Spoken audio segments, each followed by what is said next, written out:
ہم ولیوں کا عرس مناتے ہیں. عرس لوگ بڑے پریشان ہوتے ہیں. بعض احباب کہتے ہیں عرس نہیں منانا چاہیے. بھائی کیوں نہیں منانا چاہیے؟ سنو، عرس کا لفظ کہاں سے آیا؟ آپ نے جلدی جلدی میری باتیں سمجھنی ہے، مضمون زیادہ ہے، وقت تھوڑا ہے.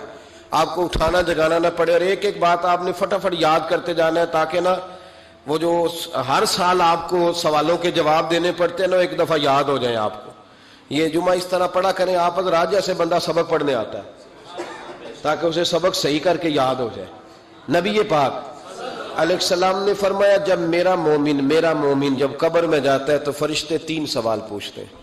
من ربو کا، تیرا رب کون ہے؟ ما دینو کا، کس مذہب کا ماننے والا ہے؟ ما کنت تقول فی حق ھذا الرجل، بتا دنیا میں مصطفیٰ کے بارے میں کیا کہتا تھا، ان کے بارے میں تیرا عقیدہ کیا تھا؟ بھئی ہم نے تو کھل کے کہنا ہے، ہم کہا کرتے تھے بالغ العلا بکمال. بچے کو آتا ہے، ہم نے کہنا ہے بالغ العلا بکمال، کاشف الدجی بجمال ہی، حسنت جمیع خصال ہی، کیونکہ صلو علیہ. ہمیں تو یاد ہے، رٹا لگا کے یاد کیا ہوا ہے. سوتے ہوئے کو بھی ذرا چھیڑ دینا کوئی بالغ العلا تو سارا سنا دیتا ہے. سوئے سنی کو بھی یاد ہے، بالکل سویا ہوا اس کو بھی یاد ہے. تو ہم نے تو کہہ دینا ہے. وہ ڈھونڈتے پھریں گے کہ میں کہا کرتا تھا حدوں میں رہنا چاہیے، اتنی بات کرنی چاہیے، اتنی نہیں کرنی چاہیے. ہمیں تو یاد ہے. ہمارے تو آپ یقین کریں بڑی سادی سی بی بی سے کبھی پوچھیں کہ کوئی نعت شاعت آتی ہے تو وہ بھی کہہ دیتی ہے تیرا کھاوا تے تیرے گیت گاوا یار. بالکل ان پڑھ سادی، بالکل یہ بات اسے بھی یاد ہے. اور آپ یقین کریں ہمارے تو بوڑھوں کو، دیہاتیوں کو بھی حضرت حلیمہ کی ساری باتیں آتی، سارا انہوں نے تو کہہ دینا ہے بالغ العلا بکمال ہی، کشف الدجی بجمال، حسنت جمیع خصال صلو علیہ. فرمایا جب صحیح جواب دے گا نا 3 سوالوں کا تو فرشتے کہیں گے نم کا نومت العروس. حدیث مشکات ہے. فرشتے اس بندہ مومن سے کہیں گے یوں سو جا جس طرح پہلی رات کی دلہن سوتی ہے. نم کا نومت العروس، خوشیاں سمٹی ہوتی ہیں اس کے دامن میں.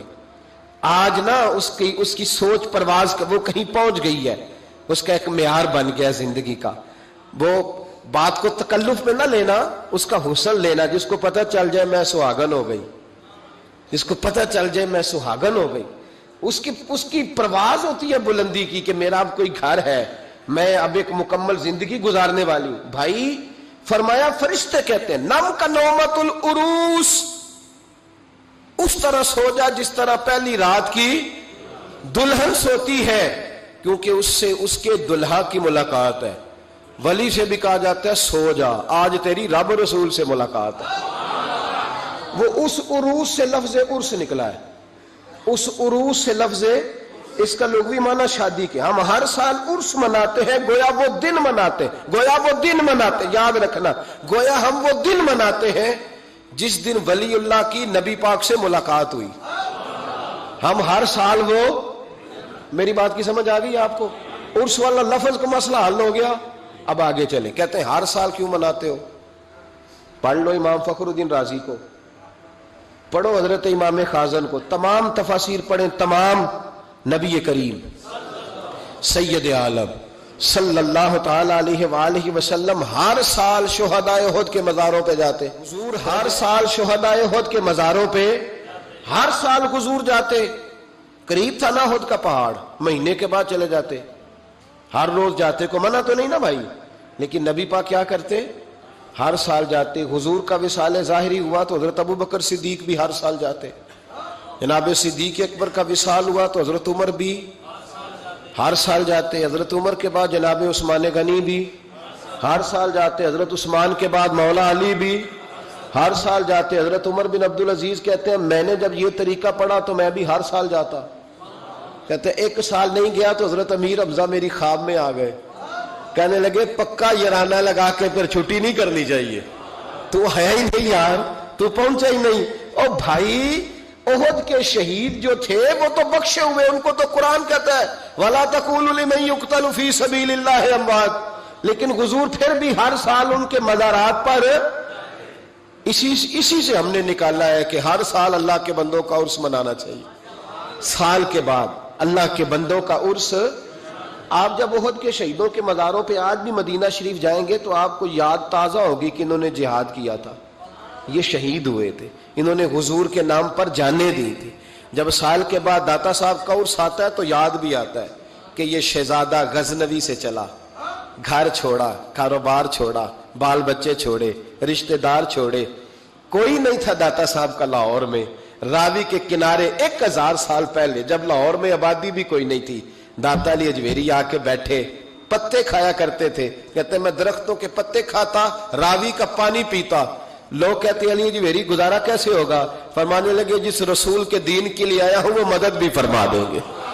جب سال کے بعد ان کا عرس منایا جاتا ہے تو ان کی خدمتیں یاد آتی ہیں نا، خواجہ اجمیری کا عرس منایا جاتا ہے تو ان کی خدمتیں یاد کی جاتی ہیں، مجدد صاحب کا عرس منایا جاتا ہے تو خدمتیں، اعلیٰ حضرت فاضل بریلوی کا عرس منا کے ان کی خدمات کو یاد کیا جاتا ہے، تو سال کے بعد والا مسئلہ بھی حل ہو گیا۔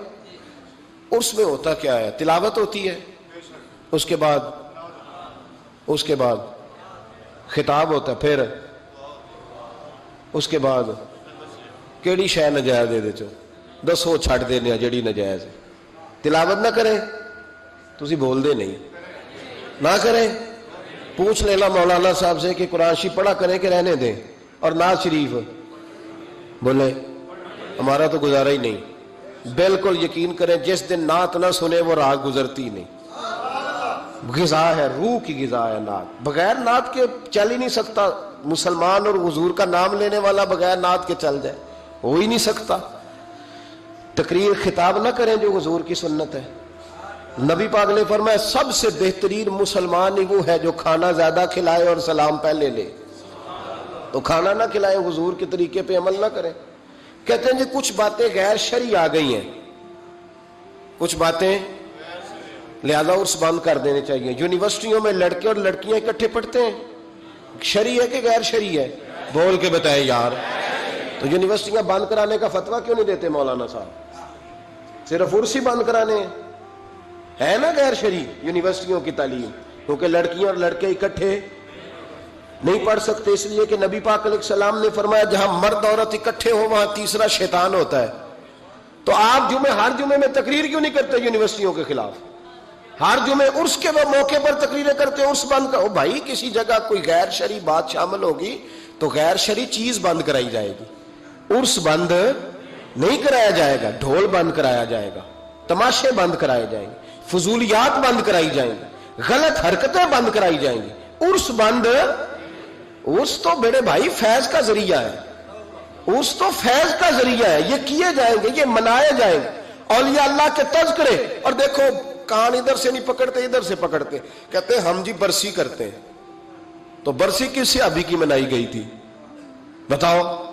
عجیب چکر ہے، لوگوں کو پریشان کرتے ہو، امت میں تفریق ڈالتے ہو۔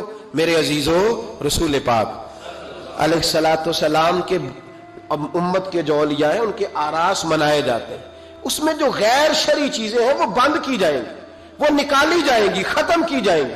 ہم ہر روز ہر موقع پر ان چیزوں کی مخالفت کرتے ہیں۔ اعلیٰ حضرت فاضل بریلوی رحمت اللہ تعالی نے فرمایا عرس پہ جاؤ قرآن پاک پڑھو۔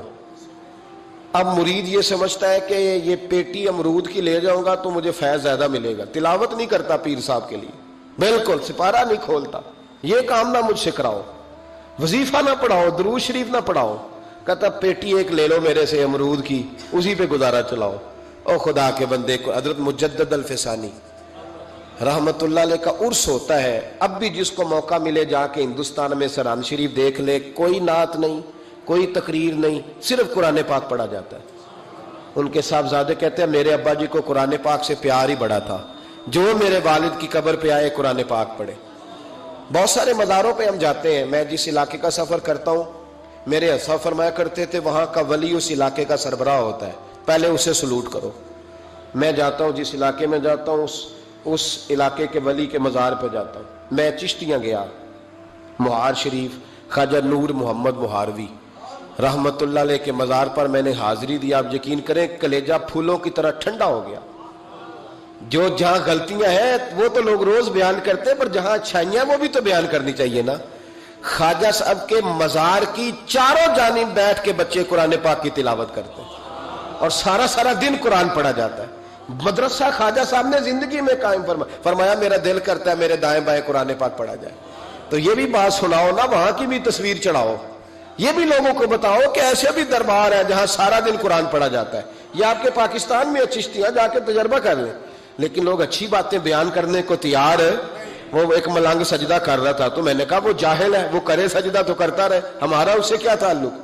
علم کی بات کرو, کسی سمجھدار آدمی کی بات کرو. آپ ان پڑھ بندہ اٹھا کے لے آئیں گے اور دلیل بنائیں گے اس کو. میرے رسول پاک علیہ الصلوۃ والسلام کی امت کے اولیاء کے مزار پہ چادر چڑھائی جاتی ہے. بڑی ذمہ داری سے کہہ رہا ہوں, جس نے لڑائی کرنی ہو کوئی حرج نہیں, ہم پہلے بھی بڑا تیار رہتے ہیں باتیں سننے کے لیے. اعلیٰ حضرت سے پوچھا گیا قبر پر چادر چڑھانی جائز ہے؟ فرمایا صرف ایک. صرف فرمایا اگر بوسیدہ ہو جائے, پھٹ جائے, یا کسی کا بدلنے کا ارادہ ہو, ہوتا ہے نا تبرکن, وہ اتار لیتے ہیں تو نہیں. پھر فرمایا 2 چادریں قبر پہ چڑھانا جائز. یہ میرے اعلیٰ حضرت کا فتویٰ ہے. فاضل بریلوی فرمایا کرتے تیرا بڑا دل کرتا ہے نا تو تو اس چادر کی عوض 2 جوڑے خرید کے کسی غریب کو دے اور اس کا ثواب صاحب مزار کو دے دے. کتنی چادریں بولے؟ میں ایک جگہ پہ گیا تو اتنی قبر اونچی نہیں تھی جتنی چادریں تھی, تو میں نے ان سے کہا اتار دو, دلیل بھی دی, کوئی نہ ماننے لگے. اب ہر آدمی کا اپنا مزاج ہے نا سوچنے سمجھنے کا. وہاں ایک ملنگ بیٹھا تھا جو زیادہ ہی سادہ تھا, میں نے کہا اتار دے چادریں, بابا جی کو کون سی سردی لگ رہی ہے جو اتنی چادریں ڈال دی, اتار دے.